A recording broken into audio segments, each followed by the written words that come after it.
Oi, gente, bom dia, boa tarde, boa noite. Seja a hora que você estiver me ouvindo, que o Senhor te abençoe, te guarde, que você tenha um dia, uma noite muito agradável, uns momentos muito legais ouvindo a palavra de Deus, que o Senhor transforme, que o Senhor te responda, que o Senhor faça diferença na sua vida através dessa leitura. A partir do momento que você clicou para ouvir esse podcast, esse vídeo, seja onde você estiver ouvindo, qual plataforma você estiver ouvindo, que o Senhor te responda. Esse é o meu desejo, é a minha oração, é a minha intercessão pela sua vida hoje. Nós vamos ler Gálatas capítulo 3, que é um livro maravilhoso, estamos aprendendo muito com ele. E vamos falar mais uma vez sobre a lei e a fé. Fazendo um link lá com Levíticos, né, que nós falamos muito sobre a lei, e agora estamos falando sobre a fé em Jesus. Está sendo muito bom, para mim especialmente, assim, muito obrigado. Todos os comentários, todas as inscrições, todos os compartilhamentos, eu faço a minha parte, vocês fazem a de vocês, compartilhando para que mais pessoas possam conhecer a palavra de Deus verdadeira, purinha, com alguns toques de Clay. Vamos lá. Ó Gálatas sem juízo, quem foi que enfeitiçou vocês? O Paulo tá bravo. Tá bravo. Gente sem juízo. Quem foi que enfeitiçou vocês? Que droga. Eu acho que ele queria falar isso. Isso é toque de Clyde. Na minha pregação a vocês, eu fiz uma descrição perfeita da morte de Jesus Cristo na cruz. Por assim dizer, vocês viram Jesus na cruz. Respondam somente isso. Vocês receberam o Espírito de Deus por terem feito o que a lei manda, ou por terem ouvido a mensagem do Evangelho e terem crido nela? Por quem? Me responda. Vocês receberam o Espírito porque cumpriram a lei ou porque creram em Jesus? É isso que Paulo está bravo aqui falando com os não-judeus.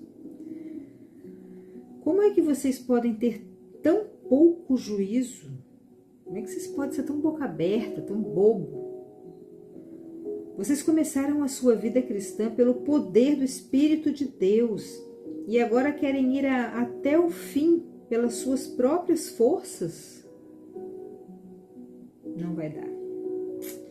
Será que as coisas pelas quais vocês passaram não serviram para nada? Não é possível. Será que quando Deus dá o seu Espírito e faz milagres entre vocês, é porque vocês fazem o que a lei manda? Não será que é porque vocês ouvem a mensagem e creem nela? Não é por causa disso?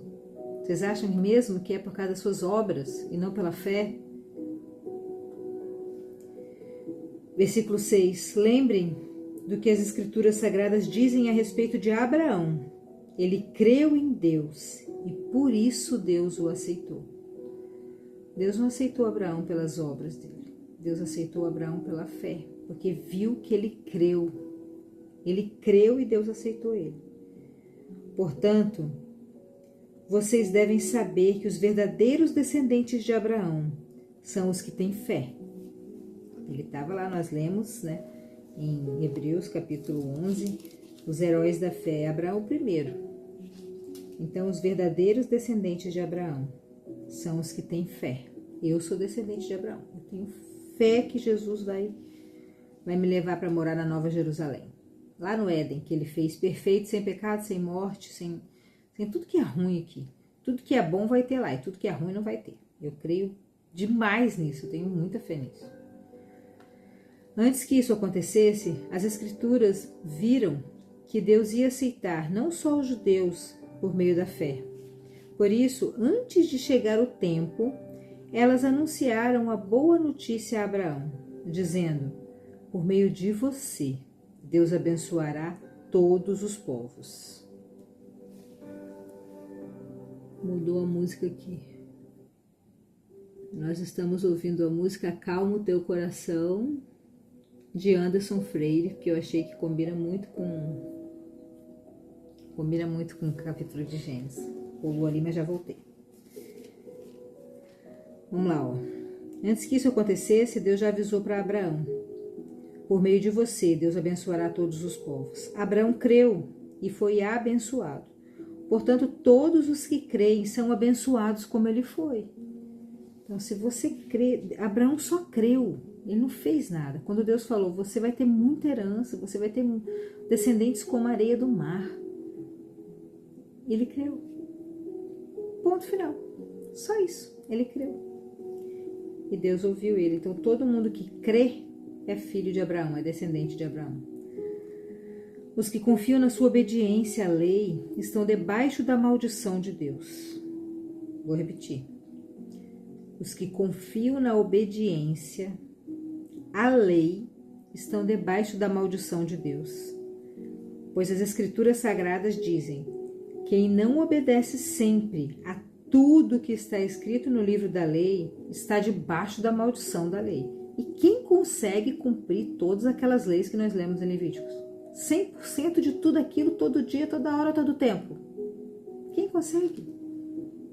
A gente tem que reconhecer a nossa fragilidade humana. Foi justamente por isso que Deus cobrava tanto. Para que hoje a gente compreendesse que só Jesus pode cumprir toda a lei. Só Jesus pode cumprir tudo aquilo que Deus pedia, daquela forma, daquele jeito, daquela confusão que nós vimos lá. Só Ele, para que a gente possa ter mais certeza da nossa salvação, certeza do amor que Jesus tem por nós. Ele cumpriu a lei toda, nós somos incapazes. E quem confia na obediência só da lei está embaixo da maldição de Deus. Pois as Escrituras Sagradas dizem que quem não obedece a tudo que está no livro da lei, que é em Levíticos, está debaixo de maldição. É claro que ninguém é aceito por Deus por meio da lei. Pois as Escrituras dizem: viverá aquele que por meio da fé é aceito por Deus. Viverá aquele que por meio da fé é aceito por Deus. Viverá como? Todo mundo morre. Viverá depois daqui. Tem uma outra vida, se você não está sabendo, eu estou te avisando. Tem uma outra vida depois daqui. Não nesse corpo. Esse corpo padece, esse corpo feito aqui de carbono, essa capa, essa casca, essa casa que você usa enquanto você está aqui, ela acaba. A Siri está falando aí. A Siri é tensa, gente. Esse corpo acaba e nós vamos morar em outra vida. Lá no Jardim do Éden que Deus fez. Limpinho, lisinho, novinho, uma nova terra, um novo céu, tudo que é bom aqui vai ter lá. E você só vai morar lá. Versículo, pode ler na sua Bíblia aí, versículo 11, parte C. Viverá aquele que, por meio da fé, for aceito, é aceito por Deus. Mas a lei não tem nada a ver com a fé. Pelo contrário, como dizem as Escrituras, viverá aquele que fizer o que a lei manda. Porém, Cristo, tornando-se maldição por nós, nos livrou da maldição imposta pela lei.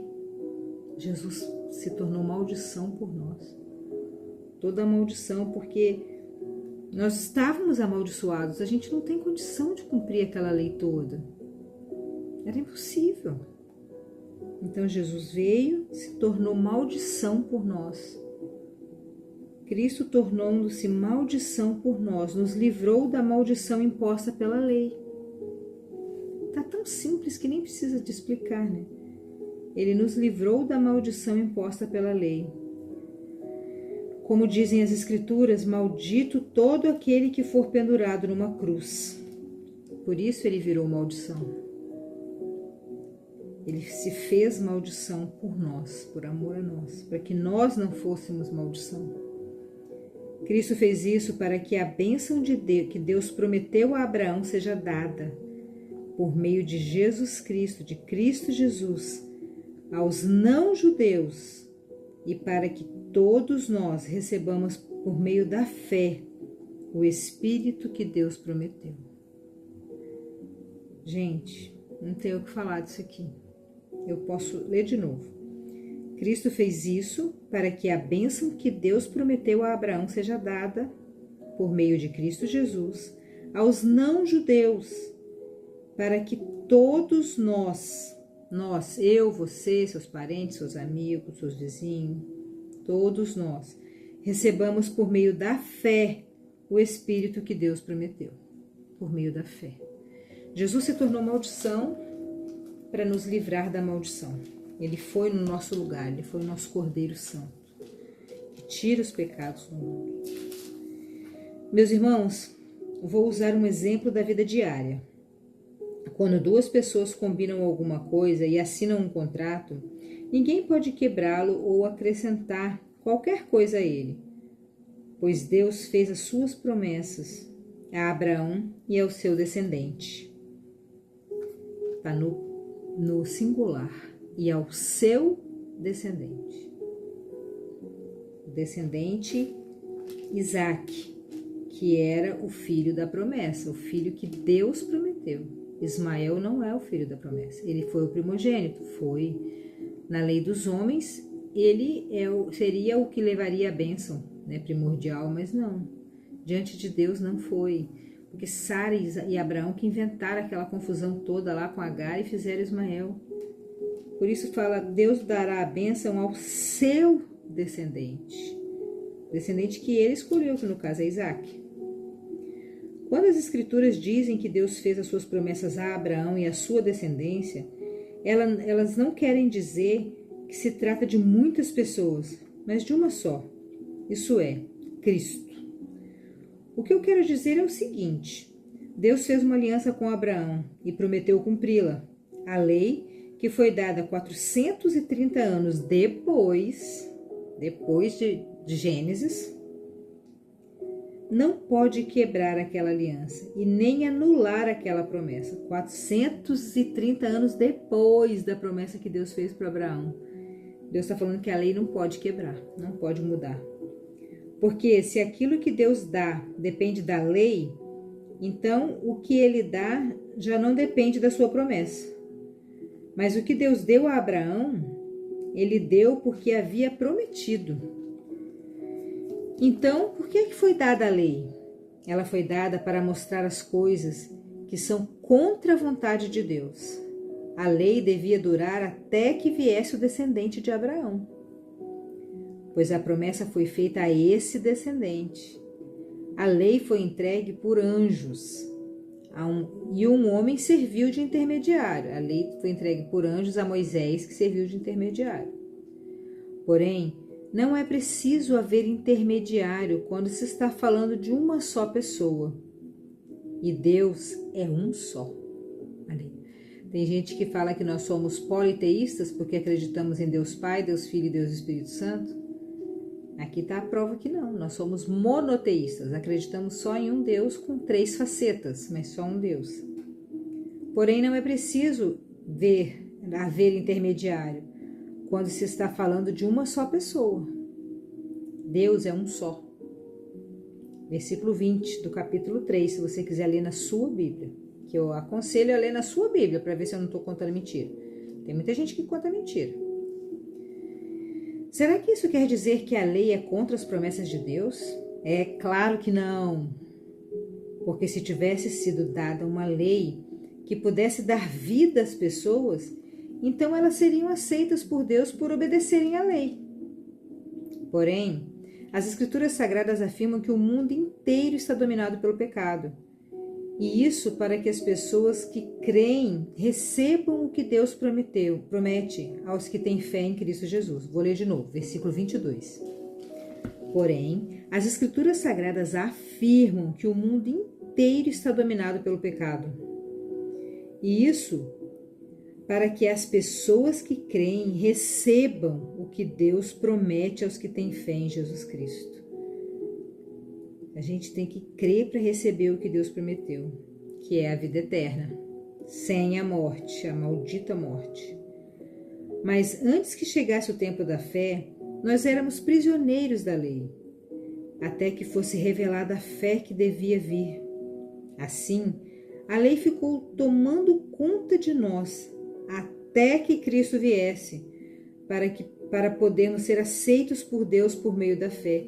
Então eles viveram muitos anos embaixo daquelas leis horrorosas ali, gente, de Levíticos, uma vida difícil, complicada, cheia de normas, de regras, e quando faziam errado eram mortos, era uma coisa horrível. Mas eles ficaram escravizados pela lei até a vinda de Cristo. Glória a Deus. Obrigado, Jesus, por ter vindo, por ter se sacrificado. Obrigado, Jesus, por ter aceito esse sacrifício. Obrigado, Jesus, por nos amar tanto. Seu amor nos constrange, Senhor. Nós somos constrangidos pelo amor de Jesus, porque nós não merecemos. Nós não merecemos, nós somos ruins.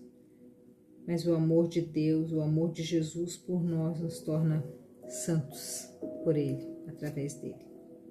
É só pela fé mesmo. É só pela fé. Mas antes que chegasse o tempo da fé, nós éramos prisioneiros da lei, até que fosse revelada a fé que deveria vir. Assim a lei ficou tomando conta de nós. Eu estou lendo de novo, mas é bonito esse versículo. Assim a lei ficou tomando conta de nós até que Cristo viesse para podermos ser aceitos por Deus por meio da fé. Antes nós não éramos aceitos por meio da fé. Nós precisávamos fazer o sacrifício, mas quando Jesus veio, Ele foi o nosso sacrifício. É só pela fé, não precisa mais de sacrifício, Ele já fez. Só precisa da fé. Agora que chegou o tempo da fé, não precisamos mais da lei para tomar conta de nós. Glória a Deus! Nossa, quem acompanhou Levíticos viu tanto que eu falava. Deus, obrigado por viver nessa era, obrigado por viver nessa era. Muito obrigado por nos escolher para viver nessa era, não precisar de ficar matando bicho, sofrimento danado. Nossa, e agora você lê aí, ó, na sua Bíblia, versículo 25 do capítulo 3, agora que chegou o tempo da fé. Aleluias, nós somos escolhidos para o tempo da fé. Glória a Deus, obrigado, Jesus. Não precisamos mais da lei para tomar conta de nós, glória a Deus. Pois por meio da fé em Jesus Cristo, todos vocês são filhos de Deus. Por meio da fé, todos nós somos filhos de Jesus, de Deus. Porque vocês foram batizados para ficarem unidos com Cristo, e assim se revestiram com as qualidades do próprio Cristo. Glória a Deus. Desse modo, não existe diferença entre os judeus e os não-judeus, entre os escravos e as pessoas livres, entre homens e entre mulheres. Está vendo? Você que acha que tem diferença, está falando a Bíblia que não tem diferença. Entre homens e mulheres, judeus, livres, escravos, nada. Todos vocês são um só por estarem unidos em Cristo Jesus. E já que vocês pertencem a Cristo, então são descendentes de Abraão e receberão aquilo que Deus prometeu. Tudo que Deus prometeu para Abraão, que nós lemos lá em Gênesis, está estendido a nós. Glória a Deus. Estamos no tempo da fé. O versículo mais lindo desse capítulo aqui para mim é esse, 25. Agora que chegou o tempo da fé, não precisamos mais da lei para tomar conta de nós. Oh, aleluia. Glória a Deus. É muita felicidade, gente. Nós não precisamos mais da lei, daquele sacrifício. Todos somos livres em Cristo. Ele já pagou o preço. Nós só precisamos crer. Só. Se você agora, nesse momento, onde você estiver, você crê que Jesus veio, pagou o preço por você, acabou. Você está livre. Você vai morar na Nova Jerusalém que Ele está construindo para nós. Amém. Obrigado, Jesus. Obrigado a você que me ouviu até aqui. Continue, estamos só no meio do livro. Um beijão e até amanhã.